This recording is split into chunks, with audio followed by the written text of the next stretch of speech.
ሰላም ለእናንተ ይሁን። እንዴት ናችሁ የዚህ ቻናል ቤተሰቦች? እግዚአብሔር ይመስገን እኔ በጣም ደህና ነኝ። ዛሬም በዚህ በአዲስ ትምህርት ተመልሻለሁ። እግዚአብሔር አምላክ ድንቅ ጊዜ ይሰጠናል። ዛሬ የምናይበት ሐሳብ ሰይጣን ስለሚፈራቸው ሰዎችና እንዲሁ ደግሞ ዝም ብሎ ትቷቸው ብዙም ኃይል ስለማያወጣባቸው አይነት ሰዎች እናያለን። እነዚህ ሁለት አይነት ሰዎች በመንፈሳዊ ዓለም ላይ በግልጽ የተቀመጡና ያሉ የሚኖሩት ህይወት የሚናገር ሰዎች ናቸው። ስለዚህ ይሄ ቪዲዮ አንድ ነገር እንደሚረዳን እርግጠኛ ነን። ምን አድርገን በየትኛው አይነት መንገድ መስተካከል እንዳለብን የምናስተካክለውንም ነገር ለይተን የምናይበትን እውቀት እግዚአብሔር እንደሚያስጨብጠን አምናለሁ። ብዙ መጠቀም ከፈለጋችሁ እስከ መጨረሻው ማየት ይጠበቅባችኋል። ምክንያቱም እስከ መጨረሻው ካላያችሁ ሙሉ ሐሳቡን ልታገኙት ስለማትችሉ።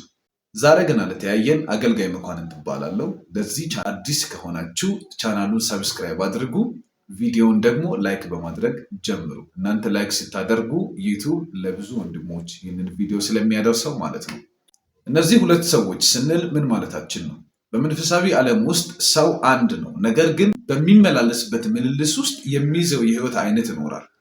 ለምሳሌ መንፈሳዊ ዓለም ነውና እያወራን ያለነው። መንፈሳዊ ዓለም ላይ ገዢ አለ፣ እግዚአብሔር የሚባል አምላክ ወይንም የብርሃኑ ዓለም አለ። ሁለተኛው ደግሞ ጨለማ ወይንም የዲያብሎስ መንግስት የሚባል አለ። ሁለቱም ልዩነታቸው ምንድን ነው? የእግዚአብሔር መንፈስ እንደምታውቁት መልካም መንፈስ ነው፣ በመልካም ስራ የሚታወቅ መልካምነትን በማድረግ ብርሃንን በመግለጥ የሚታወቅ ኪንግደም ነው ወይንም መንግስት ነው። በሌላኛው አቅጣጫ ደግሞ ስትሄዱ ጨለማን ወይንም ክፋትን፣ ክፉ ዘርን በሰዎች ህይወት ላይ ሞትን፣ የዘላለምን ህይወት እስከ ማሳጣት ድረስ የሚሰራበት የክፋት አሰራር። ስለዚህ ሰው በዚህ ሁለት አይነት ነገር መካከል ላይ የሚኖር ነው ሰው ማለት። በሁለት ዓለሞች መካከል እንዳለ ስንመላለስ የምልልሳችን የህይወት አይነት የሚናገረው ስላለንበት መንፈሳዊ እንቅስቃሴ ስለሆነ ያንን መረዳት ግድ ይለናል። በመጀመሪያ ሰይጣን እንዲሁ ትቷቸው የሚኖሩ ሰዎች እናያለን። እነዚህም ሰዎች የማያምኑ ሰዎች ናቸው። በመጀመሪያ ደረጃ ጌታ ኢየሱስ ክርስቶስ እንደ ግል አዳኛቸው አድርገው ከመቀበላቸው በፊት አላማኝ ይባላሉ። መጥተውም በጌታ ኢየሱስ ክርስቶስ አምነው ከዳኑ በኋላ የሚኖሩበት ምልልስ ውስጥ ከእግዚአብሔር ጋር ባለ በዛ ህይወት ላይ የእምነት ህይወት አይኖራቸውም። ይሄም የሚሆነው የእግዚአብሔርን ቃል በደንብ ስለማያውቁ በክርስቶስ ኢየሱስ ባለ ህይወት ላይ ብርቱ የሆነን የእምነትን መንፈስ ስላላገኙት በዛ በሚመላለሱበት መንገድ ውስጥ በአለማመናቸው ምክንያት የሚመጣ ፍርሃት አለ። ስለዚህ ፈሪ ሰዎችን ነው ሰይጣን ቼክ አያደርግ። ምን ማለት ነው? ይህንን ማለት ለምሳሌ ልንገራቸው። አንድ ሰው አምኗል ማለት አይፈራም፣ ፈርቷል ማለት ደግሞ አያምንም ማለት ነው። አገኛችሁኝ? አምኗል ማለት አይፈራም፣ ፈርቷል ማለት አያምንም። ፍርሃት ባለበት ቦታ እምነት የለም። እምነት ባለበት ቦታ ደግሞ ፍርሃት ይሸሻል። ፍርሃት እዛ ቦታ መገኘት አይችልም። ስለዚህ እናንተን ሰይጣን በኃይል አታክም እያደረገ ነው ማለት በፍርሃት እየያዛችሁ ነው። ይህም የሚያደርግበትን ዋና ምክንያት ልንገራችሁ። በውስጣችሁ ምን እንዳለ እንዳታውቁ። ዋው አይ ላቭ ኢት። በውስጣችሁ ምን እንዳለ እንዳታውቁ፣ በውስጣችሁ ያለውን ህይወት በዚህኛው ምድር ላይ እንዳትገልጡ ስለሚፈልግ እናንተን በፍርሃት እንደዚህ መጋረጃ ውስጥ መክተት ይፈልጋል። ስለዚህ ዛሬ እንድትነቁ የምፈልግበት አንድ ነገር አለ። ህይወታችሁን ቼክ እንድታደርጉ ትፈልጋለሁ። በምን አይነት መንገድና በምን አይነት ሰርከምስታንስ ውስጥ እያለፋችሁ ነው? ለዛ የመንፈሳችሁ ምላሽ ምንድን ነው? እፈራለሁ ወይ ደግሞ አልፈራም? ሮሜ ምዕራፍ 8 ላይ እንደዚህ የሚል ቃል አባ አባት ብለን የምንጮህበትን የልጅነትን መንፈስ ተቀበላችሁ እንጂ እንደገና ለፍርሃት የባርነትን መንፈስ አልተቀበላችሁም ይላል። አያችሁ፣ ፍርሃት ካለ የባርነት መንፈስ አለ ማለት ነው። ፍርሃት ምንድን ነው ካላችሁኝ፣ ፍርሃት ውጤት ነው። የምን ውጤት ነው? የባርነት መንፈስ፣ ነፃነትን የማጣት መንፈስ ነው። እንዴት አጣው ታዲያ? በእግሮቼ እኮ ይራመዳሉ፣ እጆቼ የሚሰራሉ፣ በነገር ሁሉ እኮ ነፃ፣ ሀገር ሰላም ነው ምናምን የምትሉ ሰዎች፣ ይሄ ስለ ፊዚካል ዓለም እየተወራ አይደለም ያለው። ለምሳሌ መጸለይ ይደክማችኋል።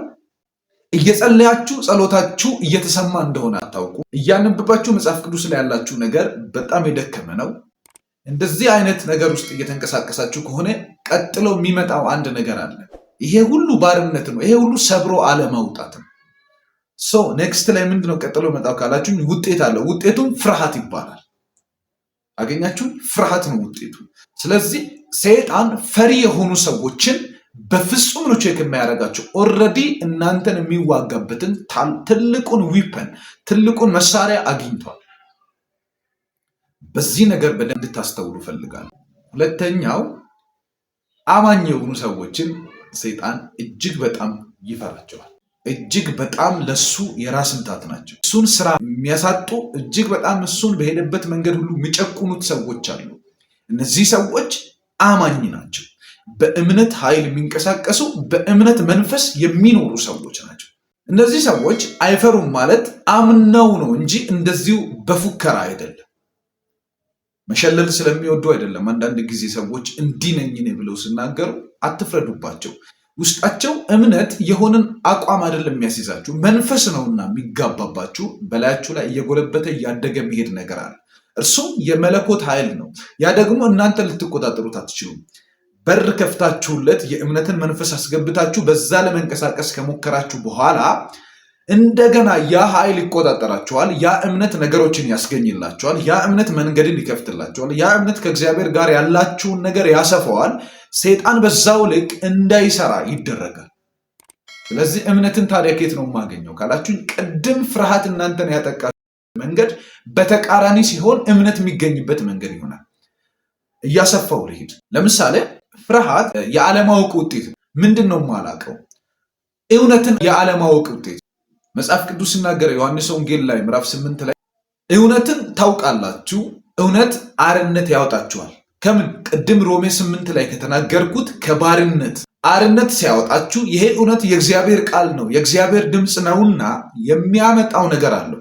መጽሐፍ ቅዱስ ሲናገር እንደዚህ ይላል፣ እምነት ከመስማት ነው፣ እምነት ከመስማት ነው፣ መስማትም በእግዚአብሔር ቃል ነው ይላል። ስለዚህ እምነት በዚህ በሚገባ ነገር ነው የሚመጣው። ያ የሚገባው ነገር ከምንድን ነው የሚገኘው? ከእግዚአብሔር ቃል ነው የሚገኘው። ስለዚህ የእግዚአብሔርን ቃል ስታውቁ ቀጥሎ ለእምነት የሚሆንን ነገር መንፈሳችሁ አግኝቷል ማለት ነው። አገኛችሁኝ? አሁን ሰይጣን እነዚህን ሰዎች በጣም ይፈራቸዋል። የቶቹን? አማኝ የሆኑ ሰዎች። አማኝ የሆኑ ሰዎች የሚሰሙ ሰዎች ናቸው። የሚሰሙ ሰዎች ደግሞ እግዚአብሔርን በቃሉ በኩል የሚያውቁ ሰዎች ናቸው። እግዚአብሔርን በቃሉ በኩል ማወቅ ማለት ምን ማለት ነው? ጌታ ኢየሱስ ክርስቶስ ይወዳችኋል፣ በልጁ የሚያምን የዘላለም ሕይወት አለው ተብሎ ሲነገራችሁ የሰማችሁ ቀን እግዚአብሔር ለእናንተ ያለውን ፍቅር ነው ያወቃችሁት። ከዛ ቀጥሎ በመንፈስ ቅዱስ ኃይል ክርስቶስ በእናንተ ውስጥ ሲኖር መጽሐፍ ቅዱስ ሲናገር ኤፌሶን መጽሐፍ ላይ እንደዚህ አለ፣ አባትነት ሁሉ ከሚሰየምበት ከአብ ፊት እንበረከካለሁ ይልና ክርስቶስ በልባችሁ በእምነት እንዲኖር ይላል። ዋው! ክርስቶስ በልባችሁ በእምነት ምን እንዲሆን? እንዲኖር እንበረከካለሁ ይላል። ስለዚህ ይሄንን ስታውቁ ክርስቶስ በልቤ ውስጥ በእምነት ነው ያለው። ያ በምን አወቁ? በሰማሁት ቃል።